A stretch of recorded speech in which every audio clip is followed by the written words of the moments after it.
Hello guys, मैं मुर्तजा अली और आप देख रहे हैं राकेश मैथ्स। आज की इस वीडियो में हम 12th क्लास के मैथ्स के लिए एनसीईआरटी का एक्सरसाइज नंबर है 7.3। इसमें इंटीग्रल वैल्यू हमें लेने हैं। कुछ ऐसे क्वेश्चंस हैं जो फार्मूला बेस्ड है, मतलब सब्स्टिट्यूशन करना होगा। जैसे फर्स्ट क्वेश्चन ले लीजिए आप। फर्स्ट क्वेश्चन है साइन स्क्वायर 2x + 5, इसका इंटीग्रल वैल्यू लेना है हमें।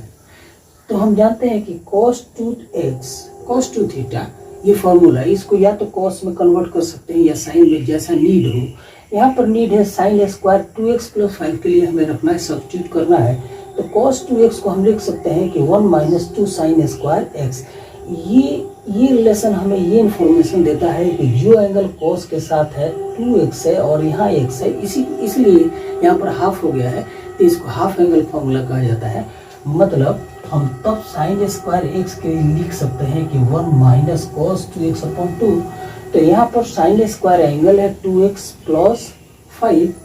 तो जब साइन स्क्वायर एक्स है तो यहाँ 1 - cos 2x है, मतलब इस एंगल का डबल करेंगे। तो सब्स्टिट्यूट करते हैं साइन स्क्वायर 2x + 5 के लिए। तो इंटीग्रेशन ऑफ, अब इसके लिए हमने वैल्यू रख दिया, तो ये 1 - cos 4x + 10, मतलब इस एंगल का डबल ले लिया हमने, 4x + 10 ले लिया। अब बेसिक फॉर्मेट हमारे सामने है। अब हम आराम से इंटीग्रेशन कर सकते हैं। जैसा फर्स्ट है तो हाफ कांस्टेंट कोएफिशिएंट है, इसको बाहर कर लिया। इंटीग्रल वैल्यू ऑफ ये हाफ हो गया, 1/2 हो गया, और इंटीग्रल ये -1/2 हाफ कांस्टेंट तो लिखेंगे ही। अब इंटीग्रेशन ऑफ cos फंक्शन हो गया 4x एंड +10। तो आइए अब इंटीग्रेशन लेने में कोई प्रॉब्लम नहीं है। ये हो गया 1/2x एंड -1/2, और cos का इंटीग्रेशन साइन हो गया, तो साइन 4x + 10, और x का कोएफिशिएंट कांस्टेंट कोएफिशिएंट 4 है, तो यहाँ 4 से हम मल्टीप्लाई कर देंगे और plus c the integration constant ले लेंगे। इस तरह से हमारा ये साइन स्क्वायर 2x + 5 या गिवन फंक्शन का इंटीग्रल वैल्यू इस तरह से हम ले सकते हैं। गाइस, ये क्वेश्चन नंबर 2 है और इंटीग्रेट करना है हमें साइन 3x × cos 4x का। तो ये काम करते हैं, इसको बेसिक फॉर्मूला लाने के लिए 1/2 और 2 से मल्टीप्लाई कर देते हैं। अब ये फंक्शन देखिए कैसा है।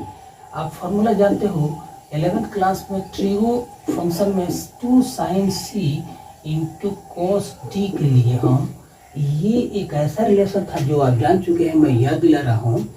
इसके लिए लिखा जाता है बराबर sin c + d, c और d दोनों एंगल्स है, प्लस sin c - d, यहाँ c - d।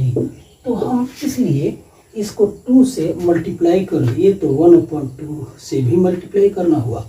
अब इसको अगर इस फॉर्मूला का एप्लीकेशन ले तो पूरा रिलेशन हमारा ऐसे आ गया कि 1/2 कांस्टेंट कोएफिशिएंट और 2 sin 3x से c की जगह 4x से d की जगह, तो sin c + d मतलब 3x + 4x, तो ये 7x हो जाएगा, and plus sin c - d मतलब 3x - 4x, तो ये -x आ जाएगा।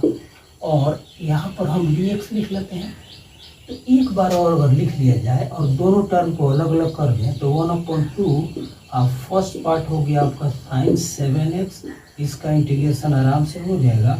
और ये साइन -थीटा ये होता है -sin थीटा, तो कांस्टेंट कोएफिशिएंट माइनस इधर ले लेते हैं 1/2 एंड sin x आ गया। अब तो कोई दिक्कत नहीं, अब इंटीग्रेशन हम कर सकते हैं। बार बार मैं रिपीट कर रहा हूँ इस बात को कि सिंप्लीफाई करने के दौरान जरूर हमें ऐसा आइडिया लेना है, इस तरह से सब्स्टिट्यूशन करना है ताकि बेसिक फॉर्म मिले। अगर बेसिक फॉर्म नहीं मिलता है तो क्वेश्चन होगा नहीं। बेसिक फॉर्म आ गया। अब 1/2 और साइन का इंटीग्रेशन cos होता है -cos होता है, तो यहाँ -sin ऐसे दे देते हैं, और cos 7x, और कांस्टेंट कोएफिशिएंट 7 है तो उसे डिवाइड कर दिया, और -sin का -cos होगा माइनस कॉस एक्स हो गया। तो टोटल फाइनली हम लिखेंगे -1/14 कॉस 7x एंड ये माइनस और माइनस प्लस हो जाएगा cos x and plus integration constant C लिखना न भूला जाए तो अच्छा। गाइस यहाँ पर दो क्वेश्चन हम साथ साथ ले रहे हैं, हालांकि दोनों बनाएंगे नहीं, लेकिन कुछ ऐसे आपसे बात करनी थी। ये क्वेश्चन नंबर 3 है और इसमें 3 फंक्शंस हैं, cos 2x है into cos 4x into cos 6x है। और 6 क्वेश्चन आप 7.3 एनसीईआरटी बुक का क्वेश्चन नंबर 6 देखेंगे तो इसमें है कि sin x into sine 2x into sine 3x। यहाँ भी 3 फंक्शंस हैं। मेन डिफरेंस ये है कि ये cos वाला है, ये sin वाला है। इसमें हम ये क्वेश्चन कर रहे हैं और बिल्कुल उसी पैटर्न पर दूसरा भी होगा। हाँ, cos वाला थोड़ा सा मत चीज़ है, sin का प्रॉब्लम हो सकता है और इसमें साइन बड़े सावधानी से रखना होगा। तो मैं ये क्वेश्चन करने जा रहा हूँ, आपसे बात कर रहा हूँ और मुझे आशा है कि आप मेरे ख्याल को समझ रहे होंगे और मेरे इशारे भी समझ रहे होंगे। अब यहाँ पर बेसिक फॉर्म में लाने के लिए हमने 1/2 और यहाँ 2 से मल्टीप्लाई कर दिया। क्यों कर दिया कि ये दो फंक्शंस मतलब 2 cos c into cos d आप पढ़ चुके हैं, हम पढ़ चुके हैं। याद कीजिए वो जमाना जब 11th में थे और ट्रिगो फंक्शन पढ़ रहे थे तो एक रिलेशन ऐसे मिला था और ये रिलेशन हम लोग लिखते हैं cos c plus d plus cos c minus d के लिए।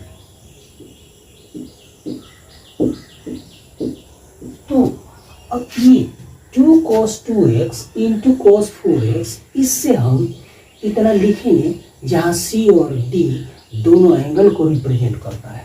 तो आइए इसका एप्लीकेशन ले लें और बेसिक फॉर्म में हम अपने इंटीग्रल को कन्वर्ट करने का प्रयास करते हैं। तो 1/2 है और इंटीग्रेशन नोटेशन देते हैं और ये दो यहाँ से यहाँ तक 4x तक ये हो जाएगा cos c प्लस d मतलब 2x प्लस 4x। तो ये 2 और 4 6x हो गया एंड प्लस 2 में से 4x को माइनस करेंगे तो cos माइनस 2x होगा और cos minus theta plus cos theta होता है। तो हम इसको लिख लेते हैं, प्लस ही लिख लेते हैं 2x माइनस 4x मतलब यहाँ जाएगा 2x। अब इंटू ये तीसरा फंक्शन cos 6x है, इसको हमने ऐसे ले लिया और वेरिएबल x है तो dx ले लें। अब आइए एक बार इसको सिंप्लीफाई करते हैं। अब ये ऐसे हो गया कि 1/2 और cos 6x को cos 6x से मल्टीप्लाई करेंगे तो cos स्क्वायर 6x आया एंड dx फर्स्ट पार्ट हो गया प्लस सेकेंड पार्ट ये है, इसको भी हम cos 6x से मल्टीप्लाई करते हैं तो 1/2 एंड ये हो गया cos 2x and into cos 6x and then dx। अब ये हमारा बेसिक फॉर्म अभी नहीं है, cos स्क्वायर 6x है। अभी हमने इससे पहले कुछ बात किया, cos स्क्वायर के लिए हम सब्स्टिट्यूट करेंगे हाफ एंगल फॉर्मूला। तो ये 1 plus cos twice of the angle तो 6x का ट्वाइस 12x होगा होल अपॉन 2। तो यहाँ होल अपॉन 2 करते हैं इंटू dx मतलब फर्स्ट पार्ट में हमने cos स्क्वायर 6x के लिए इतना लिखा और यहाँ पर 2 से मल्टीप्लाई कर देते हैं तो नीचे यहाँ भी 2 से, तो constant coefficient 1/4 into 2 cos 2x into cos 6x होगा। तो यहाँ भी एप्लीकेशन ले लेते हैं, ये हो गया 1/4 इंटू ब्रैकेट में हम लिखते हैं cos c प्लस d मतलब 2x प्लस 6x तो 8x हो गया एंड dx नहीं, अभी dx नहीं, प्लस 2x माइनस 6x तो माइनस 4x आएगा cos माइनस 4x तो ये प्लस cos 4x हो गया। इस तरह से ये एक टर्म आ गया कि cos 4x और यहाँ ऐसे dx। अब थोड़ा सा ये लंबा होगा लेकिन अब बेसिक फॉर्मेट आने वाला है। अब हम लिखते हैं 1/2 और 2 1/4 कर दिए और फर्स्ट पार्ट 1 है, इसके लिए dx ले लिया प्लस 1/4 अगेन, और इंटीग्रेशन ऑफ ये फंक्शन है हमारा कितना है, तो cos 12x है और dx ले लेते हैं, फिर प्लस अब है 1/4 कांस्टेंट कोफिशिएंट एंड फंक्शन है cos 8x dx। उसके बाद कांस्टेंट कोफिशिएंट सब में लिख रहे हैं तो लिख ही लेते हैं 1/4, एंड ये फंक्शन है मतलब cos 4x है। अब सब बेसिक फॉर्म में है और इनका इंटीग्रल वैल्यू हम लिखने जा रहे हैं। इस for the sake of space के लिए हम ऊपर लिख लेते हैं इनके मान को, आप इसको ध्यान दें।